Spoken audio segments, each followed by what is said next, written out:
I watched my own wife being escorted out of our son's wedding by two security guards. Betty walked slowly. She was still smiling as if this were nothing more than a small misunderstanding.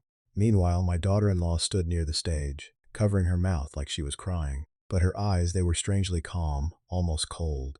Maybe she just got confused, Victoria told the guests. The ring worth $2 million. We found it in Mom's purse. They believed my wife had taken it, but I was the only one who knew something else. That ring wasn't there when the morning began. Before I tell you the rest of this story, there's something I've always been curious about. Where are you listening to me from? Leave a comment with the name of your city or your country. I truly enjoy reading them every evening. And if you'd like to hear more stories like this, don't forget to subscribe to the channel. Now, let's go back to that morning, back to the moment when everything still looked perfectly normal. I stood there for a few seconds watching Betty being led outside. No one asked for my opinion. No one thought I had anything to say. In their eyes, the story was already clear. A blue diamond ring worth $2 million had disappeared, and it had been found inside the purse of a 70-year-old woman, a woman who lately had been showing signs of memory loss. A perfect script, except I knew it had been written in advance. That morning had begun quietly. The glass mansion sat peacefully on the cliff above Lake Tahoe. Sunlight poured through the tall windows, filling the house with light like a crystal box. Event staff moved gently through the halls, carrying white flowers and trays of champagne glasses. I stood on the balcony for a long while. At 72, I no longer enjoy loud celebrations, but it was my son's wedding, and I felt I should at least be there. Betty was in the family dressing room. She always liked fixing little things for the children on important days. I knew she had spent the entire morning folding table linens again and adjusting the small flower arrangements. That was Betty's way. For 40 years, she had stayed quietly in the background, keeping everything in this family in order. Maybe that was exactly why Victoria chose her as the target. I hadn't meant to overhear anything. I was simply walking past the hallway behind the guest dressing room. The door wasn't fully closed, and Victoria's voice slipped out, low but clear. "Tonight, everything will be over." I stopped. Inside the room, Victoria stood in front of the vanity table. Her white wedding dress spread across the floor like a sheet of cold snow. Stephen stood near the window, his back turned to her. "Are you sure?" Stephen asked. "Completely sure," Victoria replied. "Everyone already knows your mother has been forgetting things lately." I heard the soft click of a small box opening. "All we need," Victoria continued, "is one moment." I leaned slightly, looking through the small gap in the door. On the vanity table sat a small velvet tray, and on it was Margaret's blue diamond ring. Margaret was one of the most important guests at the ceremony. A wealthy woman, someone who had known our family for years. That ring was famous enough that almost anyone could recognize it. Victoria picked it up, the blue light of the diamond reflected in the mirror in front of her. "All it has to do," she said calmly, "is appear inside her purse. After that, everyone will finish the story themselves." Stephen said nothing for a few seconds. Then he gave a small nod. I don't think there has ever been a moment in my life that felt colder than that one. Not because of the ring, but because of how easily my son accepted the plan, as if it were just another detail in his wedding schedule. Victoria closed the box. "Don't worry," she said.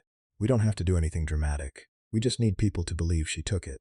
Stephen asked a question I will never forget. And then Victoria looked straight into the mirror. Then she said slowly, "Your family will have no reason to question giving us control of the trust." The family trust. I immediately understood what she meant. Betty had been co-managing the Harrison family trust for years. That had been my decision because I trusted her more than anyone. But if she were seen as someone who was no longer clear-minded, everything would change. Victoria walked toward the chair where Betty had left her purse earlier, a small cream-colored handbag. Victoria herself had given it to Betty a few months before. Back then, she had called it a small gift to thank Mom. Now I understood why. Victoria unzipped the purse. No rush, no nervousness. She simply dropped the ring inside as if it were the most ordinary thing in the world. A tiny sound echoed as the diamond touched the lining of the bag. Then Victoria closed it again. She turned to Stephen. "It's done." Stephen looked at the purse for a moment. Then he said something I never thought I would hear from my own son. "I hope she doesn't notice." Victoria smiled. "Did you forget?" she said softly. "You're the one who said she's been forgetting things." The two of them left the room a few minutes later. I was still standing in the hallway, one hand resting against the cold glass wall. In 40 years inside courtrooms, I've seen many carefully prepared plans, but rarely have I seen one carried out with such calm precision inside my own family. A little while later, Betty returned to the room. She walked in slowly, holding an old family photo frame.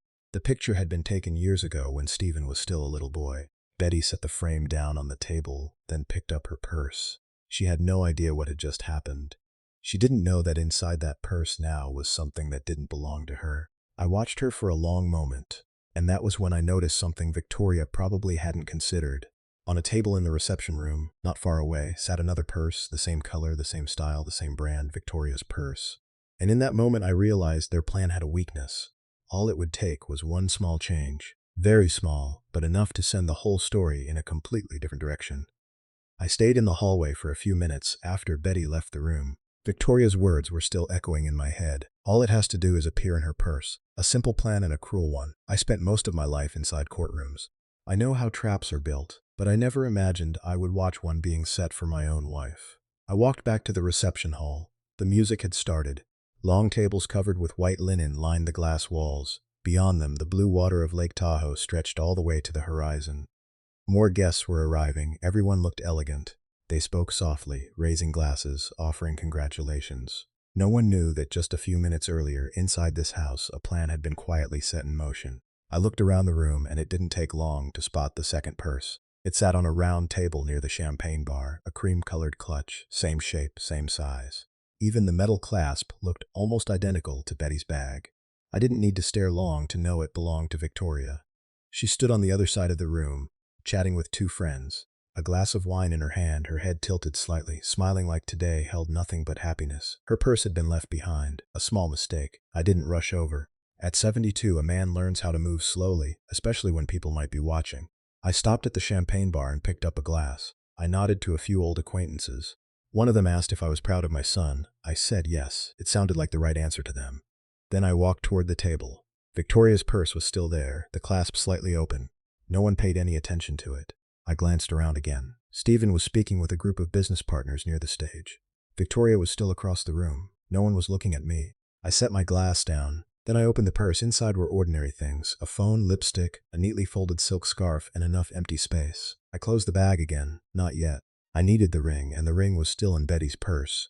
At that moment, Betty was standing near the large eastern window talking with Margaret. They had known each other for years. Betty had a way of making people feel comfortable when they spoke with her. I walked over. Betty saw me and smiled. "Did you see our photo frame?" she asked. "I think we should place it near the gift table." I nodded. "Where's your purse?" I asked gently. Betty lifted the cream-colored bag slightly. "Right here." I reached out and took it. "Let me hold it for a moment," I said. "You should go greet the guests." Betty didn't question it. She always trusted me. She nodded, then turned back to continue speaking with Margaret. I held the purse in my hand. It felt light, but I knew there was something inside that didn't belong to Betty.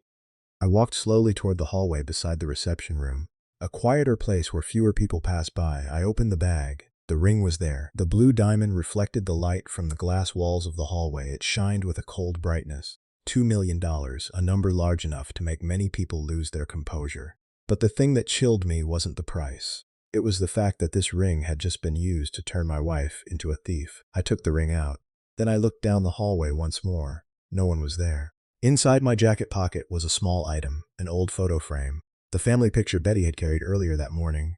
I placed the frame into Betty's purse. It created a weight, almost like the ring. Not exactly the same, but close enough. Then I closed the bag. Everything happened in silence. I returned to the reception hall. The music was louder now. Most of the tables were filled. Servers were bringing out fresh trays of drinks. Victoria's purse was still on the table. I walked over, not rushing, not lingering. I opened the clasp and placed the ring inside. The sound of the diamond touching the fabric lining was soft, almost impossible to hear. I closed the purse. Then I picked up Betty's bag and set it on a chair near the wedding gift table, where she usually left her things. Everything looked completely normal. I walked back to the champagne bar and picked up another glass. From across the room, Victoria noticed me. She raised her glass in greeting. I lifted mine in return. We looked at each other for a few seconds. In her eyes, I could see the confidence of someone who believed everything had been perfectly arranged. Victoria had no idea the ring was no longer where she had placed it. A little later, Stephen stepped onto the small stage to begin the speeches. The guests grew quiet. I stood at the back of the room holding my glass, watching my son. A part of me still hoped I had misunderstood what I heard that morning, but years in the courtroom had taught me something.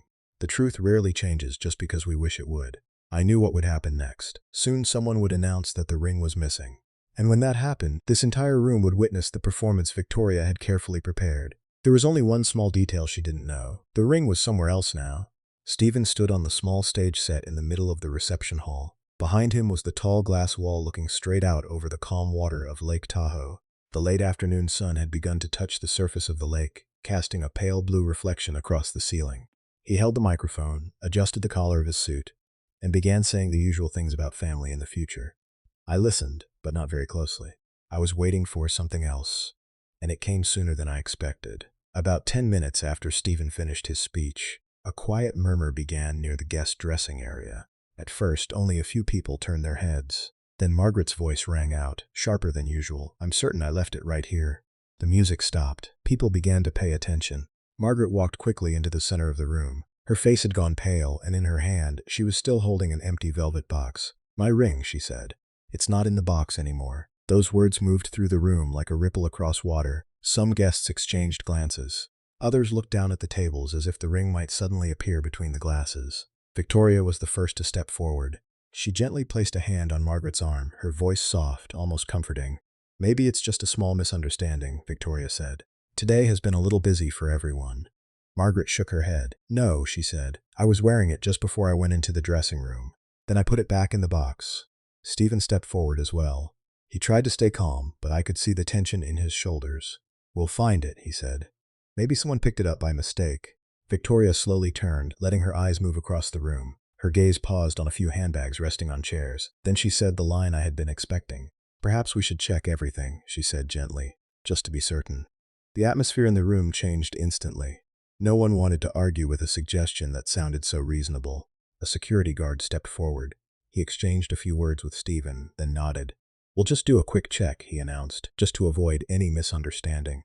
At that moment, Victoria turned toward Betty. Betty was standing near the flower table, still holding a small handkerchief. She looked slightly confused by the sudden attention. Victoria walked over and lightly held her hand. "Don't worry, Mom," she said loud enough for people nearby to hear. "We're checking everything so no one misunderstands you." That sentence made several guests glance toward Betty. A brief look, but long enough. I stepped closer. Betty looked at me, her brows slightly furrowed. "What's happening?" she asked quietly. "They're looking for a ring," I said. Betty nodded as if that were nothing unusual. "Oh," she said softly. "I hope they find it." By then, Victoria had already asked security to check a few handbags nearby. Everything was done politely. Each bag was opened, quickly looked through, then returned to its owner. "Nothing?" Then Victoria turned to Betty. "We should check Mom's bag too," she said calmly. Betty looked down at the cream-colored purse resting on the chair. She hesitated for a moment, not out of fear, simply because she wasn't used to being asked such a thing. I picked up the purse and handed it to the security guard. "No problem," I said. He opened the clasp. The entire room seemed to grow quieter. Victoria stood very close. I could see the look in her eyes, confidence, almost certainty. The guard looked inside the purse. Then he reached in and pulled out the only item there, a small photo frame, our old family picture. He turned it over in his hands, then placed it on the table. "That's all," he said. A few guests let out a quiet sigh of relief. Betty gave a small, embarrassed smile. "I brought it because I thought Stephen might enjoy seeing it again," she said. Victoria stood still. For a very brief moment, I saw something change in her eyes. A flash of surprise, quickly gone, but she recovered almost immediately. "Well, that's good," she said with a smile. "At least we've ruled out one possibility." Stephen nodded, trying to look composed. "Well, keep checking," he said. Victoria turned toward the security guard.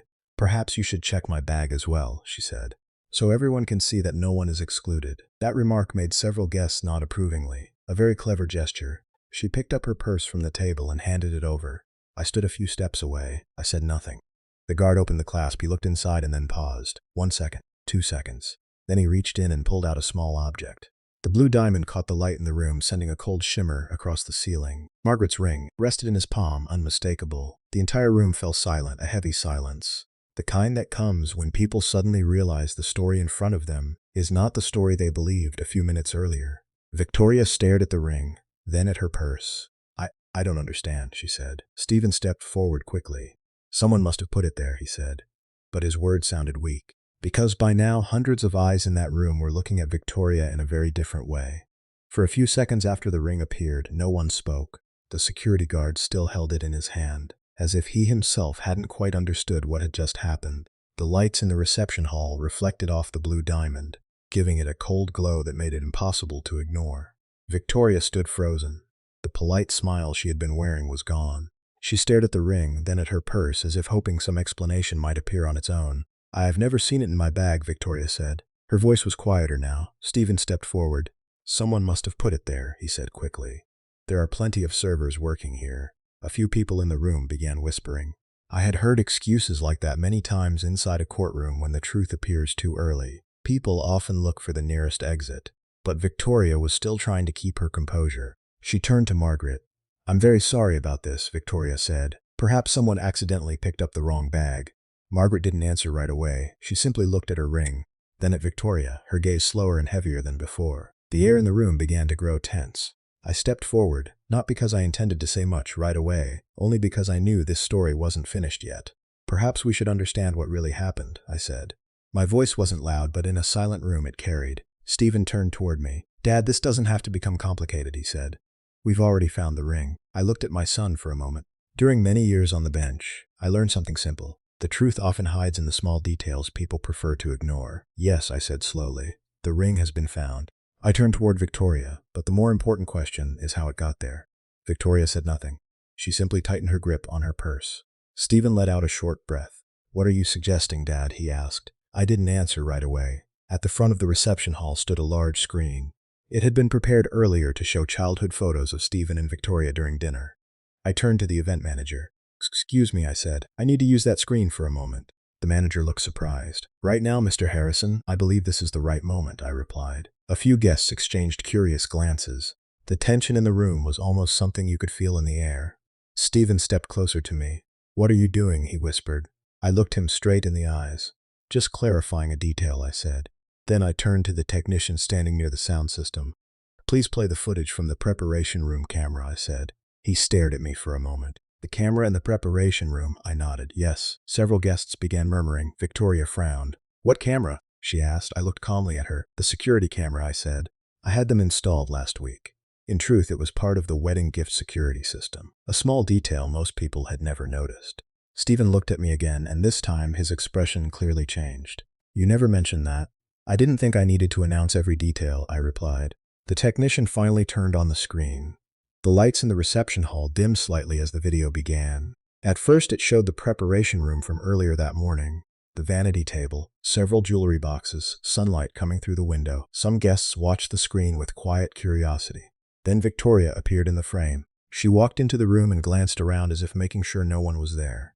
In the hall I heard a few quiet breaths. On the screen, Victoria opened Margaret's velvet box. The blue diamond shined under the morning light. She lifted it, studying it for a moment.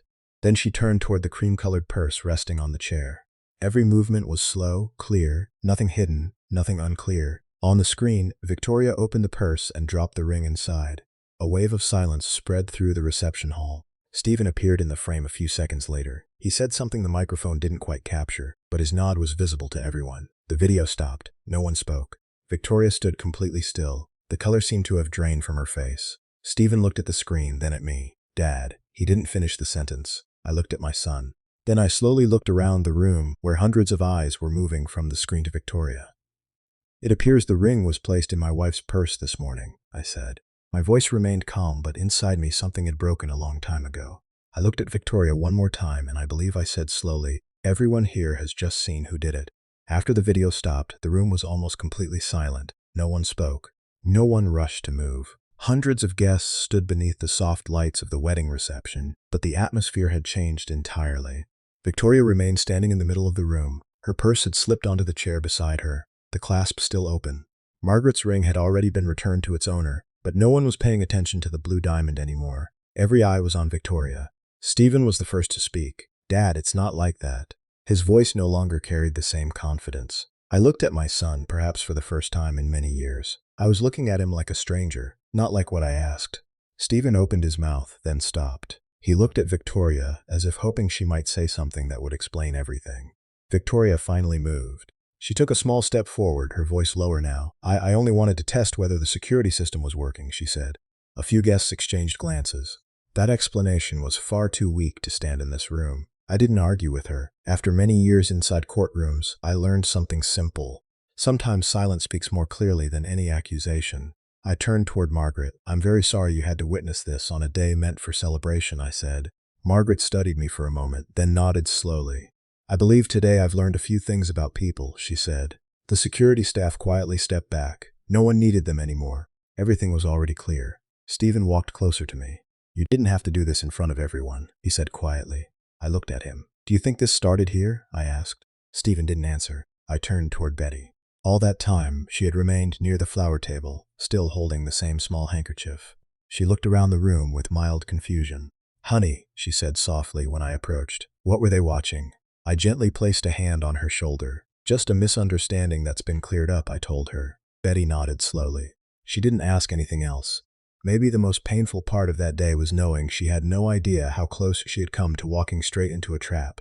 I turned back towards Stephen and Victoria. They were still standing in the center of the room, but now the distance between them and the other guests had become obvious. No one stepped closer. That quiet distance sometimes carries more weight than any criticism. I took a slow breath. "Stephen," I said. He looked at me. "You and Victoria should leave the reception." The room fell silent once again. Stephen frowned. "Are you serious? I have never joked about things like this," I said. Victoria finally spoke. "You can't do that on our wedding day." I looked at her. "A wedding day is the beginning of something," I said. "But it also reveals who people truly are." I paused for a moment. "The Harrison family established a trust many years ago," I continued. "Starting today, Stephen, you will no longer be involved in managing it." A wave of murmurs moved through the room. Stephen stared at me in disbelief. "You can't just decide that." "Yes," I said calmly. "I can and I have." There was no shouting, no dramatic argument, just the truth, standing quietly in the middle of the room, as clear as the sunlight shining through the glass walls of the mansion. Stephen looked at me for a few more seconds. Then he turned away. Victoria followed him. The two of them walked past rows of guests who said nothing as they passed. The large doors of the mansion opened. A soft breeze from the lake drifted into the room as they left. After a while, the music started again, softer than before. Betty and I walked out into the garden behind the house. A narrow path led down the hillside toward the calm water of Lake Tahoe. The sun was almost touching the horizon. Betty held my hand. "Today felt a little strange," she said. I smiled faintly. Maybe it did. We walked slowly along the stone path. Betty paused for a moment to look at the white flowers growing along the fence. She was still smiling, as if the whole day had simply been a long celebration. Watching her then, I realized something. Money can build grand houses, lavish weddings, and rings worth millions of dollars.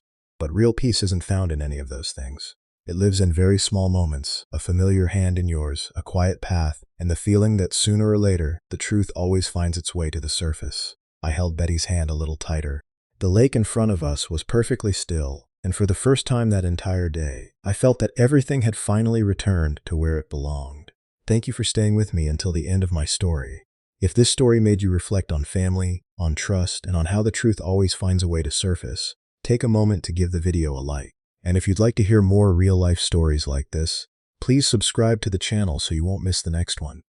You can also share this video with your friends or family. Who knows, they might find something meaningful in it too. Thank you again for listening all the way to the